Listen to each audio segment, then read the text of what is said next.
This week on the bonus round, we're here at GT's headquarters in Los Angeles, and I'm with Shane Satterfield from Sifted Games, Andrea Rene from GameStop TV, and Ovenshire from Smosh Games. And we're talking about the changing face of games media. What's the difference between a YouTuber and a traditional games journalist? Do reviews still matter? And what about the scores? Should they be there? Find out this week in the bonus round. Hey guys, welcome back to the bonus round on GameTrailers. I've got Shane, Andrea, and Joven with me to talk about. Oh, look at that, Joven, talking to your people.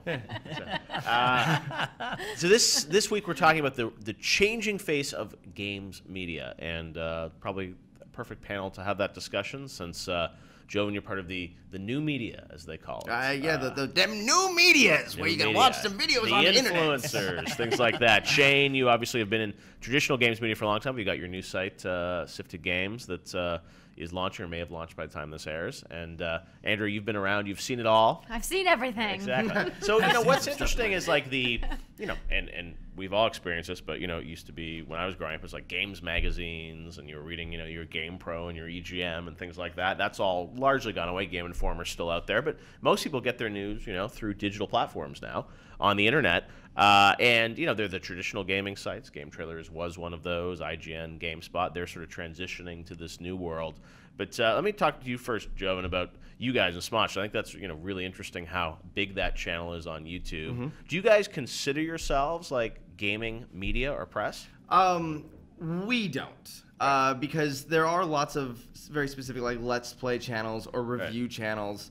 Because YouTube is so big and there's just so much out there, you have to find something that kind of takes you apart from that. Yep. So like we are a group of friends who sit around and are yelling at each other and playing video games, and the video game's almost a tool for the humor. But at the same time, we're able to show off a game or talk about a game, or spread the word about a new game that other people haven't seen.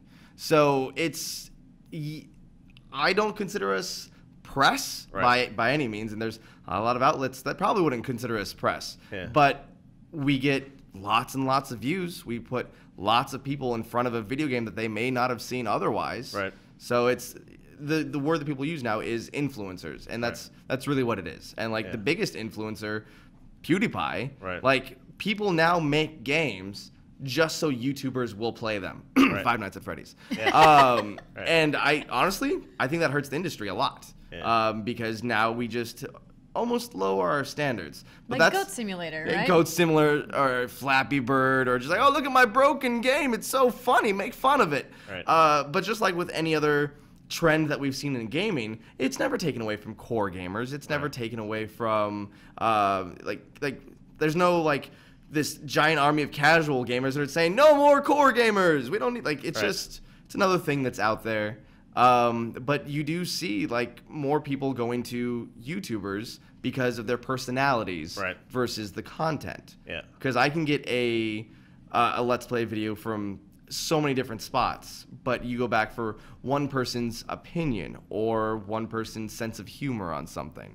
I know, it's a difficult question to answer. Now, Shane, on the other side, from your perspective, I mean, when you see what's happening with the rise of kind of all these YouTube audiences, Sifted is going to, not discriminate. I don't think you'll have stuff from traditional media. Oh, yeah, we'll bring pulling in content from everyone, from the big sites like GameSpot, IGN, and GameTrailers, right down to the YouTubers doing Let's Plays. Yeah, but the nature of sort of the role of the journalist or the press has changed a lot. What's your take on, is it a positive thing, the rise of sort of all these influencers on YouTube? I mean, some people would say, hey, it's pretty cool that the #1 channel on YouTube is a channel about a guy that pretty much plays games. I mean, he does other things too, but that's good. Is that good for gaming? I think it's awesome for gaming. Yeah. And one of the reasons that I designed and launched Sifted is because it's not just 5 sites now creating content about games and creating great content about games. It's thousands and thousands of people, and the problem has become, how do you discover the good stuff? It's just this huge rush of content, and it's like, maybe every once in a while someone shares something on your Facebook or whatever, and you might find something, but that's not good enough for people who really want to engage in games. It's become this huge waterfall of awesome video game content coming from all different corners and from different perspectives. Yeah. And coming from the more the traditional space, I think my big concern is they're called influencers, and they do influence. But the problem is that there's no transparency with these people, because a lot of these people just are working out of their basement or out of a little studio they built in their garage. Yeah. it's very easy for publishers to slide people bribes, for lack of a better definition of it. It's very easy for them to do that. There's already been some stuff uncovered on YouTube with programs where these big multi-channel networks were basically sliding money to, and so Let's Plays and things like that bring a personality, I'm fine with, and I think they're great. And they're not particularly for me, but look, I understand that a lot of the younger millennials really enjoy them. But if you're gonna get an opinion about a game and whether you want to buy a game or not, that's where things start to get a little murky to me. Because what people don't realize is some of their favorite streamers, they're not playing that game because they want to play it. They're playing that game because they got $10,000 to stream that game. Right. And it's not transparent. Like, they don't come on and say, okay, I got 10 grand today to play this, everybody. They just come on and sometimes, they play the game. sometimes they'll disclose it's sponsored, or sometimes they don't. But you're right. It's one of those things of But what's even, the standard? But even in print though, are you saying that no reporter for a video game magazine has never I'm not saying that at got to pay all. for But what something? I'm saying is you're surrounded by an entire organization that's looking for that, and you have an editorial team that you're working with 10 other guys who are keeping an eye on you, and your editor-in-chief is keeping an eye on you, and your head boss is keeping an eye on you. You have peer sort of pressure to make sure you're doing what you're supposed to do. And when you're a lone wolf, like I said, working out of your basement, working out of a garage, who is there to come and tell you, you shouldn't be doing that? Like, you shouldn't be taking money to play this game and not telling people that you're taking money to play this game. The community is very savvy to it now. I think after the last 2 years, I mean, we've seen a couple tentpole examples. EA kind of got called out for doing some stuff for Need for Speed. Microsoft got called out for doing some stuff as well with MCNs. But how do you catch it? Well, I mean, I think like I said, the community is savvy to it now. You have a lot of watchdogs that are out in the community now, guys like Total Biscuit or guys like Jim Sterling. But what do they see? see? Who are watchdogging it, right? But ultimately, at the end of the day, I don't think that there's any way to divorce, spending, marketing companies spending endemic money, what we call endemic money, like game companies paying game sites to talk about games. Right? That's something that's unique in video games versus other media. It happens in other forms of media as well, with movies and TV and stuff like that, but it's really baked into the video games media industry. I don't necessarily think it's a bad thing as long as people are being genuine about their voice. And there's, like you mentioned, there's a waterfall of content. There's so much choice in where you can get your information from. If you don't like the way that particular person is talking about a game, you don't like their ethics, you don't like the way that they do their business, the way they run their site, go somewhere else. But here's the thing, Watch you don't somebody know. Else, You don't know if they're being disingenuous. What you're saying, but yeah, there's a suggestion of transparency, right? It's like in the description or in the video, and so I think some sites, now it's like EA has that Ronku program now. It'll say like, I watch some streams, it'll be like presented by Ronku or something. So it's like, it seems like Twitch and these other platforms are trying to at least create some transparency. So right then. I feel like look, I'm not faulting YouTube or Twitch or anything like that. They're doing everything they can, but at the end of the day, the only person who knows is the person who wrote the check and the person who cashed the check.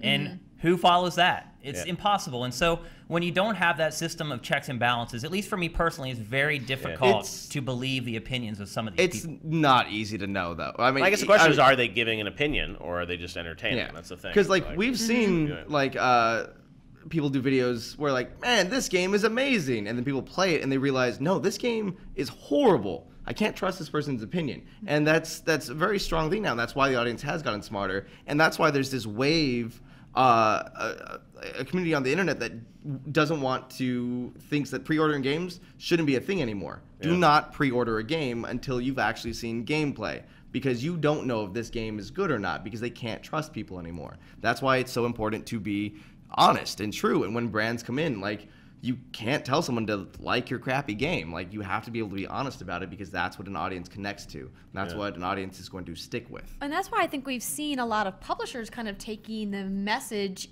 delivery system into their own hands, right? Almost all of the major publishers have their own YouTube channels now. I think Call of Duty really led the way for Activision when they started their own Call of Duty channel, and they started sending the trailers out They started to the debuting their trailer on their own Call of Duty they'll build their own channel audience. first. And that's what you see. I've seen a lot of, and Shane has too, a lot of the traditional game journalists go work at a game publisher or host the game publisher's channel and things like that. And that's that's what's happening, is we're seeing more people, and even at E3 this year I think you'll see more of publishers putting out assets and creating their own live shows. And even last year Nintendo did that thing. I mean, everyone's sort of doing their own live shows at E3.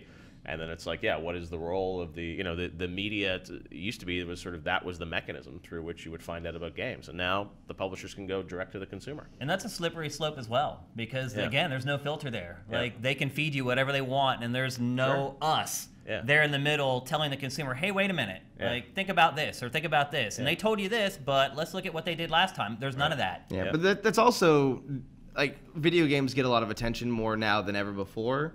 On that front, but at the same time, I was in my car yesterday and I heard like some DJ talking about like this new app, and it was so bad. It was clearly he's getting paid to talk about this app that adds stickers. Don't use emojis, use these stickers from this app. It was so bad that you just know, and like there's so much of that all over the place. It's not just video games.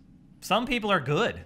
And you may think you know, and you may not. You seem so cynical about it. I mean, I've been working in games media and primarily online like my entire career, and I have yet to come across this skeezy person that you're referring to who has taken backdoor money and given a positive review to a game they didn't actually like. That's because I'm talking about people who work out of their basements or their garages. I'm not talking about people. Well, they're the ones that are also not getting that many views. Yeah, they don't have that kind of. They're not getting. You don't know that. You're making so many assumptions. And it's one of those ones that it's tough because, you know, at the end of the day, like, you know, is there someone who, like, there's a game that everyone gives 6 out of 10, and then there's one guy that gives it a 10 out of 10. It's like that would be the outlier, but it's more shades of gray where it's like, you know, generally across the board, it's tough. And I think you're right. Like some of these influencers, you know, are they even doing reviews, right? I mean, a lot of them, I think, are... people who do Let's Play. If they just play a game and talk about it, that's fine. We used to do reviews when we first launched the channel, and they would rival the views of like a Machinima review or an IGN review,